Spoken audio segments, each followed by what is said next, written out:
The boss. बहुत समय पहले की बात है। एक बड़ा सा घना जंगल था। उस जंगल में तरह तरह के जानवर रहते थे। कोई तेज, कोई ताकतवर, कोई छोटा, कोई बूढ़ा। लेकिन एक बात सभी में थी, सब अपने अपने में ही रहते थे। कोई किसी की मदद नहीं करता था। हर रोज जंगल में लड़ाई होती थी, कभी खाने को लेकर, कभी पानी को लेकर और कभी तो बस सोने की जगह को लेकर। ये सारे फल मेरे हैं। जो भी इन्हें छुएगा मैं उसे जमीन पर पटक दूंगा। मेरी ताकत से मत खेलो। भालू भैया, मैं तो बस आधा सेब चाहता हूँ। बहुत भूख लगी है, 2 दिन से कुछ नहीं खाया। भूख सबको लगती है, हट जा रास्ते से। पास ही एक झाड़ी के पीछे से हिरन सब देख रही थी। वो बहुत डरपोक थी, लेकिन समझदार थी। हर दिन यही होता है, कोई किसी की नहीं सुनता। क्या जंगल में कभी शांति नहीं आएगी? तभी वहाँ आता है एक बहुत ही धीमे चलने वाला जानवर, कछुआ। वो धीरे धीरे चलता है, लेकिन सबकी बात ध्यान से सुनता है। जैसे ही वो पास आया, अरे देखो, हमारे कछुआ महाराज आ गए हैं। लगता है पिछली सदी से चले आ रहे हैं और अब पहुँचे हैं। भैया, अगर जंगल की दौड़ होती तो तुम तो अभी भी पहले मोड़ पर ही होते। हाँ साथियों, मैं धीरे चलता हूँ पर हमेशा सही दिशा में चलता हूँ। तुम तेज हो, लेकिन क्या सोचकर चलते हो? सब चुप हो गए, लेकिन अगले ही पल एक तेज हवा के साथ चीता वहाँ पहुँचा। ना कोई शोर, ना कोई घमंड। ताकत, चालाकी, तेजी, सबका अपना मतलब है। पर अगर हम मिलकर काम करें तो कोई भूखा नहीं रहेगा, कोई डरेगा नहीं और कोई अकेला नहीं रहेगा। क्या ये मुमकिन है? क्या ऐसा जंगल हो सकता है? अगर चीता भैया कह रहे हैं तो सच में कुछ बदल सकता है। मुझे तो लगता है कोई भी नियम मेरे लिए नहीं बनेगा। मैं अपनी मर्जी से जीता हूँ। भालू भैया, अगर हर कोई अपनी मर्जी से चलेगा तो जंगल कभी शांत नहीं होगा। जो धीरे चलता है वो भी देख सकता है कि रास्ता कहाँ टेढ़ा है। चीता ने सभी की तरफ देखा। किसी में ताकत थी, किसी में समझ, किसी में चालाकी, किसी में धैर्य। उसने सबके अंदर की अच्छाई देखी। अगर हम सब मिलकर समझदारी और ताकत से चलें, तो जंगल को सबसे अच्छा बनाया जा सकता है। अगली सुबह सूरज की पहली किरण के साथ चीता सबसे पहले उठा। वो पेड़ पेड़, झाड़ी झाड़ी गया और सभी जानवरों को एक जगह बुलाया, जंगल के सबसे बड़े बरगद के पेड़ के नीचे। भाइयों, मैं आज आप सबसे एक छोटी सी बात कहने आया हूँ। हम सब इस जंगल में रहते हैं, पर अलग अलग। कोई तेज है, कोई ताकतवर, कोई चालाक और कोई बुद्धिमान। लेकिन अगर हम सब साथ ना हो तो जंगल कभी अच्छा नहीं बन पाएगा। तुम सही कह रहे हो चीता। मैं तो बूढ़ा हो चला हूँ, लेकिन इतना जरूर जानता हूँ कि समझदारी ताकत से बड़ी होती है। अगर हम सब बैठकर एक साथ बात करें तो शायद कुछ अच्छा हो सकता है। हाँ चीता भैया, ये बहुत अच्छा विचार है। अगर सब जानवर एक साथ बैठेंगे तो शायद हमारी भी कोई बात सुनेगा।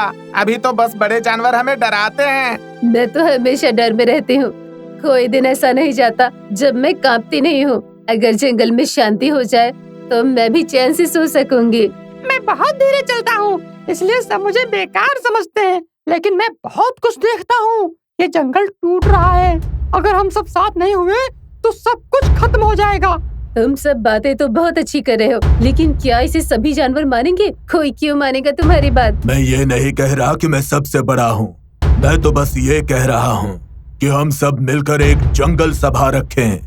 हर हफ्ते एक दिन, जहाँ हम सब एक पेड़ के नीचे मिलें, बात करें। जो बात ठीक लगे उसे माने।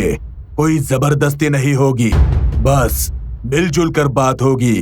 चीता, तुम्हारी बात में दम है। अगर हम जानवर अपने लिए सोच सकते हैं तो जंगल के लिए क्यों नहीं? मैं तो कहता हूँ एक बार कोशिश जरूर करनी चाहिए। हाँ, और कोई किसी को डराएगा भी नहीं। मैं तो इस सभा का हिस्सा बनने को तैयार हूँ। धीरे धीरे ही सही, लेकिन अगर हम सही दिशा में चले तो मंजिल मिल ही जाती है। मैं तो जरूर आऊंगा। ठीक है, मैं भी देखती हूँ ये जंगल सभा क्या दिखाती है। अगले दिन चीता ने 2 खास जानवरों को बुलाया। एक था हाथी, जो बहुत बुद्धिमान था, और दूसरा था खरगोश, जो तेज और समझदार था। हाथी भैया, खरगोश भाई, मैं चाहता हूँ कि हम सब मिलकर एक जंगल का रूल बुक बनाए। इसमें कुछ आसान से नियम होंगे जो हम सब जानवर मिलकर बनाएंगे और हम सब मिलकर मानेंगे। बिल्कुल, ये बहुत जरूरी है। जब इंसान की दुनिया में कानून होता है तो हमारे जंगल में क्यों नहीं? अगर सबको पता होगा कि क्या सही है और क्या गलत, तो लड़ाई नहीं होगी। हाँ, ये तो बहुत ही बढ़िया बात है। मैं तो हमेशा डरता रहता था कि कहीं कोई मुझ पर चिल्ला ना दे या दौड़ा ना ले। अगर सही नियम बन गए तो हम छोटे जानवर भी चैन से जी सकेंगे। तीनों जानवर मिलकर बैठे और सोचने लगे कि क्या क्या नियम बनाए जाएं। बहुत सोच विचार के बाद उन्होंने 5 आसान नियम तय किए। पहला नियम, हर जानवर को खाना बराबर मिलेगा। कोई भी किसी का खाना नहीं छीनेगा। दूसरा नियम, बड़े जानवर छोटे जानवरों को डरा नहीं सकते। हम सब बराबर हैं, कोई किसी से छोटा या बड़ा नहीं है। तीसरा नियम, हर रविवार को जंगल सभा होगी जहाँ सब अपनी बात खुलकर कह सकते हैं। वहाँ कोई नहीं चिल्लाएगा, सब शांति से सुनेंगे। चौथा नियम, अगर कोई जानवर बीमार हो या मुसीबत में हो तो बाकी जानवर उसकी मदद करेंगे। पांचवा नियम, झगड़ा करने वालों को समझाया जाएगा, ना कि मारा जाएगा। पहले प्यार से समझाना होगा। जब ये रूल बुक बनकर तैयार हुई तो चीता ने सभी जानवरों को बुलाया। भालू, हिरन, लोमड़ी, कछुआ सब एक साथ आए। भाइयों, आज हम सब ने मिलकर ये जंगल का रूल बुक बनाया है। ये किसी एक का नहीं, हम सब का है। इसमें कोई जबरदस्ती नहीं, बस समझदारी है। और अगर मैं सबसे ताकतवर हूँ तो क्या मैं अब ज्यादा खाना नहीं खा सकता?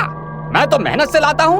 भालू भैया, आपकी ताकत बहुत काम की चीज है। आप अगर चाहें तो कमजोर जानवरों की मदद कर सकते हैं। ताकत का सही मतलब है दूसरों को बचाना, ना कि डराना। मैं तो बहुत खुश हूँ। मैं जानता हूँ मैं धीमा हूँ, लेकिन अब मुझे भी लगेगा कि मैं भी इस जंगल का हिस्सा हूँ। पहले कोई मेरी सुनता ही नहीं था, अब सुनने का नियम बन गया है। अब शायद मैं रात को चैन से सो सकूंगी। अब डर कम होगा। हाँ, देखती हैं ये नियम कितने दिन टिकते हैं। पर हाँ, शुरुआत तो अच्छी है। आज से ये जंगल सिर्फ पेड़ पौधों का नहीं होगा, ये हम सब का घर होगा। और घर में सबसे जरूरी चीज होती है प्यार और समझ। अब जंगल में धीरे धीरे बदलाव आने लगा था। सभी जानवर मिलकर रहते थे, नियमों को मानते थे और एक दूसरे की मदद भी करने लगे थे। लेकिन जहाँ अच्छाई होती है वहाँ कुछ लोग ऐसे भी होते हैं जो उस अच्छाई से जलते हैं। कछुआ भैया, आपने देखा ना, चीता हर जगह छाया हुआ है। सब उसकी बात सुनते हैं, सभा में उसे ही देखकर बोलते हैं। तुमने तो रूल बुक बनाने में मदद की थी, पर किसी ने तुम्हारा नाम भी नहीं लिया। हाँ, ये बात तो मुझे भी चुभ रही है। मैंने भी तो मदद की थी। मैं भी तो चाहता हूँ कि सब मेरी बात सुने, पर यहाँ तो सब चीता को ही सराहते हैं। तो क्यों ना हम कुछ ऐसा करें जिससे चीता की सच्चाई सबके सामने आ जाए। हम कहेंगे कि वो राजा बनना चाहता है, सबको अपने नीचे रखना चाहता है। और फिर लोमड़ी ने जंगल में अफवाह फैलानी शुरू कर दी। हर किसी को धीरे धीरे बताया कि चीता असल में सबका बॉस बनना चाहता है और भविष्य में वो जंगल पर राज करेगा। क्या सच में अगर चीता राजा बन गया तो वो भी भालू जैसा गुस्सैल बन जाएगा क्या? मैं तो बहुत डर गई हूँ। नहीं नहीं, ऐसा नहीं हो सकता। चीता भैया कभी किसी पर गुस्सा नहीं हुए। मैंने तो खुद देखा है, वो हर बार सबसे पहले मेरी बात सुनते हैं, फिर भालू भैया या किसी बड़े की। बात धीरे धीरे जंगल में फैल गई और फिर एक दिन लोमड़ी और कछुआ ने सभा बुलाई जिसमें सभी जानवर आए। माहौल थोड़ा तनाव भरा था। मैं आप सबसे एक सवाल पूछना चाहती हूँ, क्या आपको नहीं लगता कि चीता धीरे धीरे जंगल का राजा बन रहा है? क्या हर नियम उसी के हिसाब से नहीं बन रहे? मैंने भी रूल बुक बनाने में मदद की थी, पर क्या किसी ने मेरा नाम लिया? नहीं, सब चीता को ही चढ़ाते हैं। ये ठीक नहीं है। सभा में सन्नाटा छा गया। सबकी नजर अब चीता पर थी, लेकिन चीता शांत था। उसने कोई गुस्सा नहीं किया, कोई ऊंची आवाज नहीं लगाई। मैंने कभी नहीं चाहा कि मैं राजा बनूं। मैं तो बस इतना चाहता था कि हमारा जंगल एक परिवार की तरह हो। मैंने जो भी किया आप सभी की मदद से किया। मैं अकेला कुछ नहीं कर सकता था। चीता ने जो कहा वो सच है। मैंने अपनी जिंदगी में बहुत देख लिया है गुस्सा, लड़ाई, डर, लेकिन उसने हमें समझाया कि मिलकर जीना क्या होता है। पहले मैं सिर्फ ताकत का इस्तेमाल करता था। मुझे लगता था मैं जो चाहूँ कर सकता हूँ, पर आज मैं दूसरों की मदद करता हूँ। ये चीता की वजह से ही हुआ है। पहले मैं सबसे छोटा और डरपोक था, लेकिन भैया ने सिखाया कि छोटा होना कमजोरी नहीं है। अब मुझे डर नहीं लगता, मैं चैन से सोती हूँ, क्योंकि अब जंगल मेरा घर लगता है और ये घर चीता ने बनाया है, हम सबके साथ मिलकर।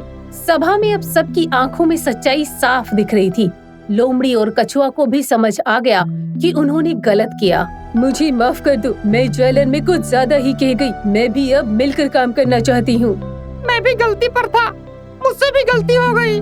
मुझे लगा मैं पीछे रह गया हूँ, पर अब समझ में आया जंगल में हर किसी की अपनी जगह है। मैं भी खास हूँ और तुम भी। चीता ही हमारा सच्चा दोस्त है, ऐसा दोस्त जो हमें सुनता है, समझता है और कभी डरता नहीं। कई महीने बीत गए। अब जंगल पूरी तरह बदल चुका था। जहाँ पहले लड़ाई होती थी, अब वहाँ हंसी थी। अब हर रविवार को जंगल में सभा होती थी। सभी जानवर आते थे, छोटा, बड़ा, बूढ़ा, बच्चा, और खुलकर सब अपनी बात कहते थे। अब मैं डरता नहीं, मैं तेज दौड़ता हूँ, पेड़ से कूदता हूँ और सभी को मजेदार कहानियाँ सुनाता हूँ। पहले मैं हमेशा छिपा रहता था, अब सबके बीच में रहता हूँ। पहले मैं गुस्से में रहता था, कोई पास आता था तो मैं दहाड़ देता था, पर अब मैं सबसे पहले बांटता हूँ फल, खाना, हंसी, सब कुछ। अब मुझे खुशी मिलती है जब कोई कहता है भालू भैया मदद करेंगे। मैं धीमा चलता हूँ, लेकिन अब कोई मेरा मजाक नहीं उड़ाता। सब मुझे प्यार से बुलाते हैं कछुआ दादा। अब मैं बच्चों को धैर्य की कहानी सुनाता हूँ। मैं जान गया हूँ कि धीरे चलो पर सही चलो, यही असली जीत है। और आखिर में उस पेड़ के नीचे बैठा था चीता। उसकी आंखों में शांति थी और दिल में अपनापन। जंगल अब मेरा नहीं, हम सबका घर है, और घर में कोई बड़ा नहीं होता, कोई छोटा नहीं होता, सबकी एक जगह होती है। और उसी दिन जंगल का एक नया नाम पड़ा, मिलजुल कर रहने वाला जंगल, जहाँ कोई किसी से ऊंचा नहीं था, जहाँ सबकी हंसी एक जैसी गूंजती थी।